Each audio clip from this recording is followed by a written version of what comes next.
Brainy guys, कल की तैयारी आज से। नमस्कार दोस्तों, मेरा नाम है निखिल दुबे और मैं आपका ब्रेनियक आईएएस में स्वागत करता हूं। जैसा हमारी चल रही थी ज्योग्राफी सीरीज, और इस ज्योग्राफी सीरीज में लास्ट लेक्चर में हमने देखा था भारत का ड्रेनेज सिस्टम, जिसमें देखा था कि various types of drainage system, drainage pattern जैसे dendritic, radial, trellis, rectangular, irregular, ये सारे कुछ रिवर सिस्टम के जो पैटर्न्स थे, ड्रेनेज पैटर्न थे, वो हमने लास्ट क्लास में देख लिए थे। तो आज के लेक्चर में हम आते हैं भारत की नदियों पे। दोस्तों, सदियों से ही नदियां मानव सभ्यता के विकास में एक अहम रोल प्ले करती आई हैं और उनके आर्थिक, धार्मिक, प्राकृतिक इत्यादि जरूरतों को पूरा करती आई हैं। और इसी कुछ कारणों की वजह से जो दुनिया में सभ्यताएं हैं वो नदियों के किनारे ही बसी हुई हैं। जैसे दुनिया की सबसे पुरानी सभ्यता मानी जाती हड़प्पा सिविलाइजेशन, और ये हड़प्पा सिविलाइजेशन जो सिंधु नदी है, इंडस रिवर है, इसके किनारे बसी हुई थी। तो दोस्तों, आज के लेक्चर में और आगे आने वाले कुछ लेक्चर्स में हम इन्हीं रिवर्स को विस्तार से जानेंगे। जैसे भारत के रिवर सिस्टम को दो भाग में डिवाइड किया जा सकता है, हिमालयन रिवर सिस्टम और पेनिनसुला रिवर सिस्टम। और वेरियस रिवर्स को हम पढ़ेंगे, जैसे इंडस, गंगा, ब्रह्मपुत्र, गोदावरी, कावेरी, नर्मदा और इत्यादि। इन रिवर्स को चलिए हम जानते हैं। तो आज के क्लास में let's talk about Indus river. This Indus river originate from Bukharchu glacier near mount Kailash. जो कैलाश पर्वत है उसके पास बुखारचू ग्लेशियर है, वहां से इस सिंधु नदी, इंडस रिवर का ओरिजिन होता है, जो कि पड़ता है तिब्बत में। और फिर ये बुखारचू ग्लेशियर तिब्बत से नॉर्थ वेस्ट की तरफ फ्लो करती हुई भारत और पाकिस्तान से होके this Indus river travels for 2880 kilometre before draining into Arabian sea. और भारत में इस नदी की लंबाई है 1114 किलोमीटर।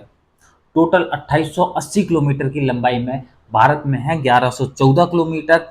और ये नदी तीन देशों में मेनली फ्लो करती है।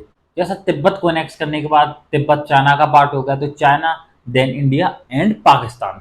और भारत और पाकिस्तान के लिए ये रिवर बहुत ज्यादा महत्वपूर्ण है। और इस नदी का जो टोटल ड्रेनेज एरिया है वो लगभग 3,21,289 स्क्वायर किलोमीटर का है, जो कि टोटल भारत के ज्योग्राफिकल एरिया का 9.8% है। तो हम कह सकते हैं कि भारत के एक बड़े हिस्से को ये इंडस रिवर और इसकी ट्रिब्यूटरीज ड्रेन करती हैं। और ये जो इंडस रिवर है वो जानी जाती है अपने फ्रीक्वेंट, जो अपना पाथ है उसको चेंज करने के लिए जानी जाती है। इसने इतिहास में काफी बार अपना जो पाथ है उसको चेंज किया हुआ है। So this river is known for the frequent changes of its course.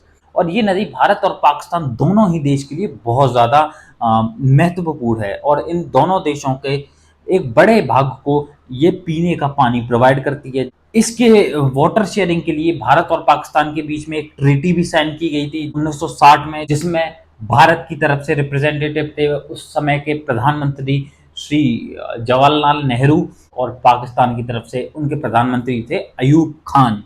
और इस इंडस वाटर ट्रीटी ऑफ 1960 को मीडिएट किया था वर्ल्ड बैंक ने। और इस ट्रीटी के तहत इंडस रिवर सिस्टम की जो 6 नदियां हैं उनके वाटर शेयरिंग की बात की गई थी, जिसके अंतर्गत 3 ईस्टर्न रिवर्स जो हैं रावी, ब्यास और सतलज, इनके पानी का अधिकार भारत को प्रोवाइड किया गया है। जबकि जो 3 वेस्टर्न रिवर्स हैं जो हैं झेलम, चिनाब और इंडस, इनके पानी पर पाकिस्तान का अधिकार है। तो चलिए इस इंडस रिवर के कोर्स को समझते हैं। तो सबसे पहले ये ओरिजिनेट हुई थी बुखारचू ग्लेशियर्स तिब्बत में, फिर वहां से वो नॉर्थ वेस्ट की तरफ फ्लो करती हुई आती है और भारत के लद्दाख रीजन में ये एंटर करती है, और लद्दाख रेंज को काट के ये गॉर्ग का फॉर्मेशन करती है। तो अब आपका सवाल आएगा कि सर ये गॉर्ग क्या है? तो gorge is a narrow valley between mountains typically with steep Rocky walls and a stream running through it. मतलब जो रिवर की स्ट्रीम है वो पहाड़ को काट कर उसके बीच में से फ्लो करती है। सो जो नैरो वैली होती है उसको हम गॉर्ज बोलते हैं।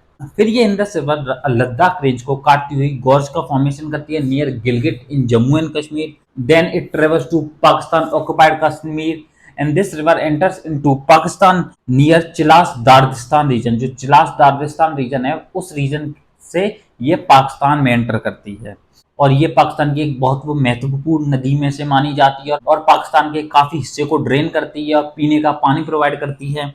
तो चलिए इस इंडस रिवर की ट्रिब्यूटरीज को जानते हैं। तो सबसे पहले कुछ जो मेन ट्रिब्यूटरीज हैं इंडिया के लिए जो इंपॉर्टेंट है उनको जानते हैं। So the main tributaries of Indus are Jhelum, Chenab, Ravi, Beas and Sutlej. और उसकी कुछ अदर ट्रिब्यूटरीज हैं जैसे श्योक, गिलगित, जास्कर, हुंजा, नुब्रा और शिगार। तो ये कुछ ट्रिब्यूटरीज हैं इंडस की जो उसके पाथ में उसको जगह जगह पर मिलती रहती हैं। और जो इंडस की जो 5 ईस्टर्न रिवर्स हैं वो मिला के एरिया को बोलते हैं जहां 5 नदी मिलती हैं। So the tributaries of Indus form पच नदी या पजनाद, जिसके ही नाम पर हमारा जो पंजाब है उसका नाम रखा गया है। तो कौन कौन सी रिवर्स हैं जो इस पजनाद का पार्ट हैं? दे आर झेलम, चिनाब, रावी, ब्यास और सतलुज एंड इंडस। तो ये 5 नदियां मिलाकर पंजनाद का फॉर्मेशन करती है नियर मीठन कोट।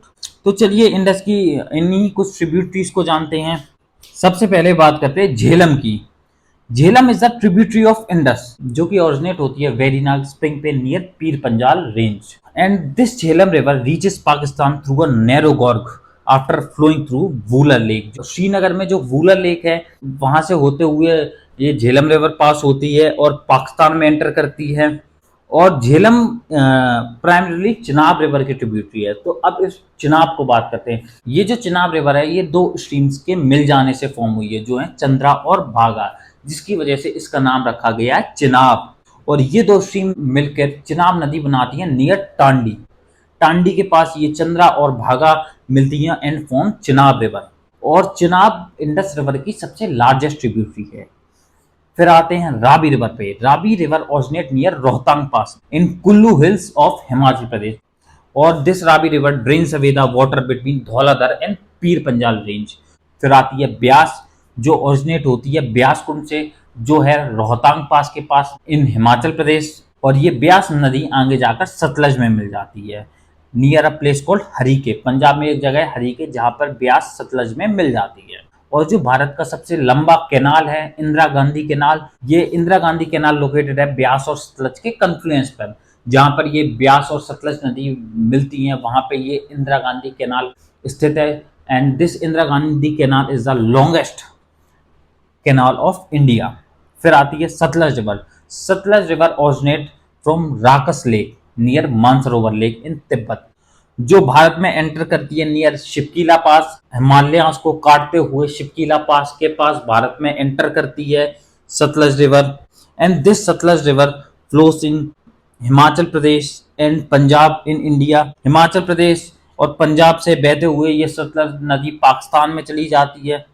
तो ये थी इंडस की कुछ ट्रिब्यूटरीज। अब जानते हैं कुछ इंपोर्टेंट मल्टीपर्पज प्रोजेक्ट्स हैं उनके बारे में, जैसे Beas project, Pong dam, Pandoh dam, ये लोकेटेड है एट ब्यास रिवर। फिर Salal project, Dulhasti dam, Baglihar dam, Trimmu barrage, ये लोकेटेड है चिनाब नदी पर। Then Krishna Ganga Mangla dam, Tarbela dam, Ghazi Barotha hydroelectric project, it is located on Indus river. Then Mangla dam and Rasul barrage is located on Jhelum. Then Ranjit Sagar dam, ये located है रावी नदी पर। और फिर सतलज के कुछ डैम है जैसे Bhakra Nangal project, Harike dam, Sirhind dam, Govind Ballabh Pant Sagar project, Karcham Wangtoo hydroelectric plant, नापता झाकरी डैम, ये डैम लोकेटेड है सतलज नदी पर। तो दोस्तों ये थी हमारी इंडस रिवर। नेक्स्ट क्लास में हम आएंगे गंगा नदी पर। So thank you, this is for today's lecture. Keep supporting Brainiac IAS. और अपनी क्वेरीज और क्वेश्चन को आप कमेंट सेक्शन में बता सकते हैं और मैं आपके क्वेश्चंस को आंसर करूंगा। एंड अगर जिसका कमेंट मुझे अच्छा लगेगा या इंपॉर्टेंट होगा रिलेटेड टू अवर प्रिपरेशन, उसका कमेंट मैं पिन करूंगा। So keep supporting Brainiac IAS. और हमारे आपने अगर पुराने कुछ लेक्चर्स नहीं देखे हैं तो आप उनको जाके देखिए। It will helpful for you in your UPSC journey. Thank you. This is from Brainiac IAS.